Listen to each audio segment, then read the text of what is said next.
ईश्वर मनुष्य से जो चाहता है वह है उसे व्यक्ति में और सामाजिकता में यह साकार करना, अर्थात ईश्वर को अपने जीवन में प्राप्त करना। योग की प्राचीन व्यवस्था आत्मा और जीवन को संपूर्णता नहीं कर पाई, न जोड़ पाई।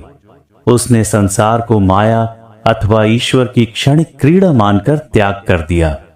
परिणाम स्वरूप जीवन शक्ति का ह्रास हुआ और भारत का अधःपतन हुआ। गीता कहती है, उत्सीदेयुरिमे लोका न कुर्यां कर्म छेदहम, अर्थात यदि मैं कर्म न करूं तो ये लोग विकृत होकर टुकड़े टुकड़े हो जाएं। भारत के ये लोग बर्बाद हो गए हैं। यदि कुछ सन्यासियों, विरक्तों और साधुओं ने आत्मबोध अथवा मोक्ष प्राप्त कर लिया, यदि कुछ भक्त प्रेम के आवेश में ईश्वर के नशे और आनंद में नाचने लगे और सारी की सारी जाति जीवन से वंचित होकर, बुद्धि से वंचित होकर घोर तमस की गहराइयों में डूबी रहे, तो फिर यह किस तरह की आध्यात्मिक पूर्णता हुई।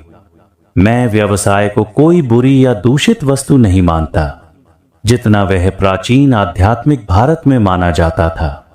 सभी कुछ निर्भर करता है उस भावना पर जिससे एक चीज की जाती है, उन सिद्धांतों पर जिन पर वह निर्मित होती है और उस उपयोग पर जिसमें उसे लगाया जाता है।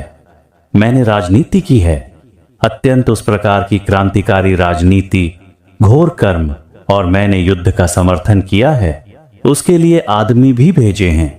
यद्यपि राजनीति सदैव और प्रायः एक बहुत साफ उद्यम नहीं है, न ही युद्ध को कर्म का एक आध्यात्मिक मार्ग कहा जा सकता है, पर कृष्ण अर्जुन को एक भयंकर युद्ध को चलाने के लिए कहते हैं और उसके उदाहरण द्वारा लोगों को हर प्रकार का अपना स्थान है जिसमें कर्म या किसी प्रकार के कार्य अथवा ईश्वर द्वारा मांगे गए सभी प्रकार के कार्यों के मध्य अहम और कामना का त्याग करना होता है।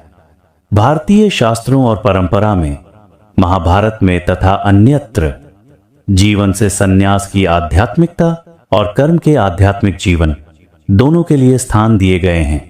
कोई यह नहीं कह सकता कि एक ही केवल भारतीय परंपरा है और जीवन तथा सब प्रकार के कार्यों सर्वकर्माणी की स्वीकृति अब भारतीय, यूरोपीय या पाश्चात्य और अनाध्यात्मिक है। मानव कर्म सर्वकर्माणी करने के लिए प्रोत्साहित करते हैं। क्या तुम दावा करते हो कि कृष्ण अनाध्यात्मिक आदमी थे और अर्जुन को दी गई उनकी सलाह भूल थी या सिद्धांत में गलत थी? मैं नहीं मानता कि कृष्ण द्वारा अर्जुन को दिया गया ज्ञान गलत था। सत्य असत्य और पाप पुण्य की लड़ाई में सदा ही सत्य और पुण्य की जीत होती है। सच्चा आध्यात्मिक व्यक्ति वही है जो इन बातों का अनुसरण करें और सदा अपने अनुयायियों को सद्बुद्धि और सही मार्ग पर चलने को प्रेरित करें। चाहे अंजाम कुछ भी हो, वह अपने पथ पर अडिग रहे और धर्म की विजय के लिए हमेशा कार्यरत रहे। दोस्तों, अगर आपने अभी तक मेरे इस चैनल को सब्सक्राइब नहीं किया है तो कृपया इस चैनल को सब्सक्राइब करें, बेल आइकन को भी जरूर दबा दें ताकि जब भी नई वीडियो अपलोड हो तो आपको सूचना मिल जाए।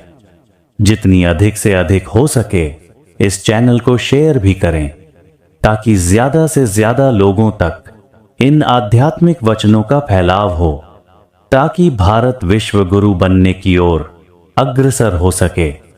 नमस्कार।